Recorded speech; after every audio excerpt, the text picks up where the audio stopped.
Hello दोस्तों, हिंदी जगत में आपको स्वागत है फिर से एक नए वीडियो में।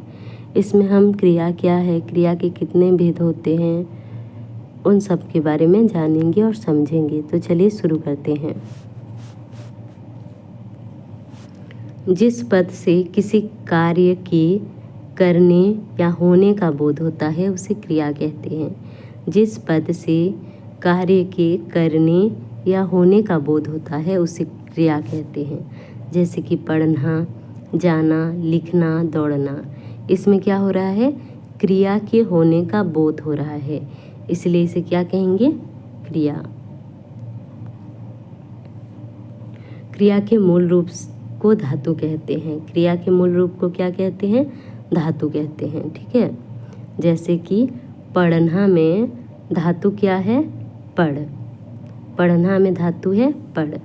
क्रिया के मूल रूप को धातु कहते हैं। जो क्रिया का मूल रूप होता है, पढ़ना में मूल रूप क्या है, पढ़। पढ़ को क्या, पढ़ क्या है, धातु है। क्रिया के मूल रूप क्या है, धातु है। पढ़ना एक शब्द है जिसमें कि पढ़ धातु है और पढ़ना क्रिया है। उसी प्रकार जाना में क्रिया के मूल रूप क्या है, जा। लिखना में लिख। दौड़ना में दौड़। यह सब क्या है, मूल रूप है। क्रिया के भेद। क्रिया के भेदों में से कुछ प्रमुख भेदों की यहाँ पर चर्चा की जा रही है। रचना के आधार पर क्रिया। पहले देखेंगे रचना के आधार पर क्रिया। रचना के आधार पर क्रिया के दो भेद हैं। रचना के आधार पर कितना, दो भेद है, मूल क्रिया और यौगिक क्रिया। मूल क्रिया यानी कि पढ़ना, देखना, दौड़ना आदि। यौगिक माने मतलब क्या है, जैसे कि पढ़ सकना, देख लेना, दौड़ सकना, जिसमें कि दो क्रिया हो। संयुक्त क्रिया और प्रेरणार्थक क्रिया इसके प्रमुख भेद हैं। देखिए, पढ़ सकना, इसमें दो क्रिया है, दो क्रियाओं का योग है। यौगिक मीन्स दो क्रियाओं का योग है। तो यौगिक क्रिया क्या होगा, पढ़ सकना, देख लेना, दौड़ सकना, खा लेना, ये सब क्या है, यौगिक क्रिया, जिसमें कि दो क्रिया हो। पढ़ एक क्रिया है, सकना एक क्रिया है। देख एक क्रिया है, लेना एक क्रिया है। दौड़ एक क्रिया है, सकना एक क्रिया है। तो दो दो क्रिया एक साथ हैं, इसलिए यह यौगिक क्रिया। यौगिक मतलब क्या है, योग, दो क्रियाओं के योग से बना। तो पढ़ एक क्रिया है, सकना एक क्रिया है। तो दो क्रियाओं से जो एक क्रिया बना है वो क्या कहेंगे, यौगिक क्रिया। ये था रचना के आधार पर। अभी कर्म के आधार पर। कर्म के आधार पर क्रिया के तीन भेद हैं, सकर्मक, द्विकर्मक, अकर्मक। पहले देख लेते हैं सकर्मक। सकर्मक, जिस वाक्य में कर्म का आना या उसकी संभावना बनी रहती है, संभावना सुनिश्चित है, उस वाक्य की क्रिया को सकर्मक क्रिया कहते हैं।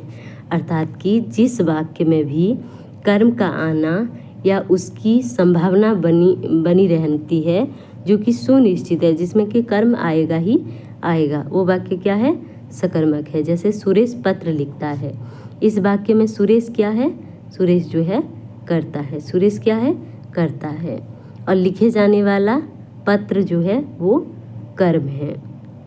पत्र क्या है, कर्म है। कर्ता कौन है, सुरेश है। जो कर रहा है वो कर्ता, और क्या हो रहा है, पत्र लिख रहा है। तो वो कौन सा कर्म कर रहा है, पत्र लिखने का। और लिखना क्या है, लिखना जो है यह सकर्मक क्रिया है।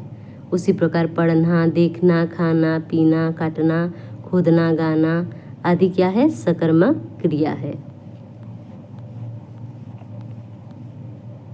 द्विकर्मक। जिस वाक्य में दो कर्म आते हैं, द्वि से पता चल रहा है कि जिसमें द्विकर्म हो, द्विकर्म हो, उस वाक्य की क्रिया को द्विकर्मक क्रिया कहते हैं। जैसे कि एक उदाहरण है यहाँ पे, जैसे शिक्षक ने छात्र को इतिहास पढ़ाया। यहाँ दो प्रश्न पूछे जाने पर दो उत्तर मिलेंगे। शिक्षक ने किसको पढ़ाया, छात्र को। शिक्षक ने छात्र को क्या पढ़ाया, इतिहास पढ़ाया। तो छात्र और इतिहास जो हैं दोनों कर्म हैं, तो यह द्विकर्मक हो गया। दो कर्म लेने वाली क्रिया को द्विकर्मक क्रिया कहते हैं। इसी प्रकार कहना, पूछना, देना, खिलाना आदि द्विकर्मक क्रियाएं हैं। अकर्मक क्रिया।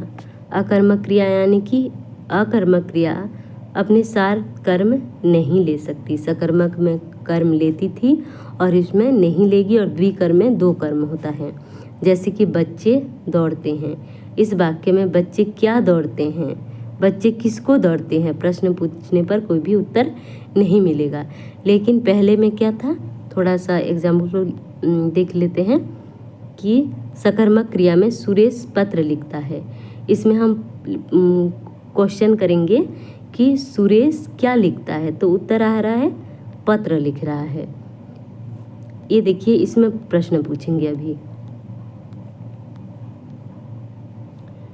कि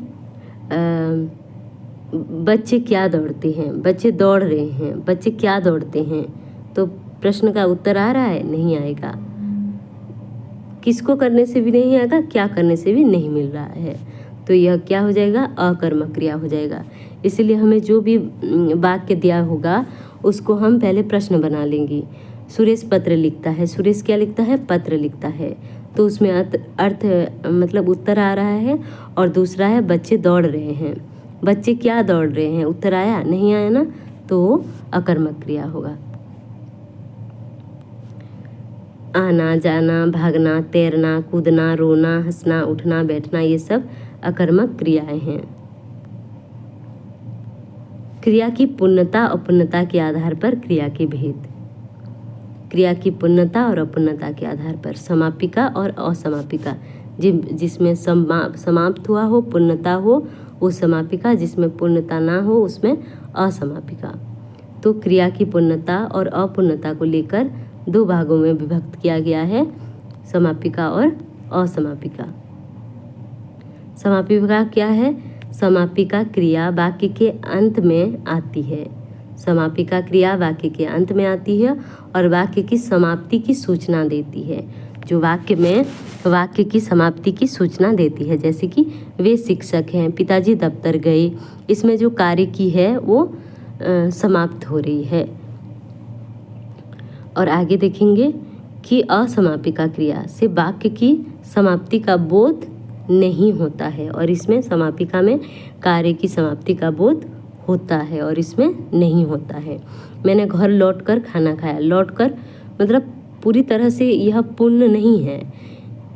और बच्ची मुझे देखते ही यह पूर्ण नहीं है, यह अपूर्ण है, असमापिका है। बहता, यह भी असमापिका है। सुनी हुई यह भी असमापिका है। सुनी हुई बातों पर विश्वास ना करो। सुनी हुई क्या है, असमापिका है। बहता, सुनी हुई, लौटकर, देखते ही, बहता, सुनी हुई, यह इसमें जो है कार्य की समाप्ति का बोध नहीं हुआ है, तो यह क्या होगा, असमापिका क्रिया। अंत तक बने रहने के लिए धन्यवाद। चैनल में नए हैं तो चैनल को सब्सक्राइब करें, लाइक करें, कमेंट करें, अपने दोस्तों के साथ शेयर करें।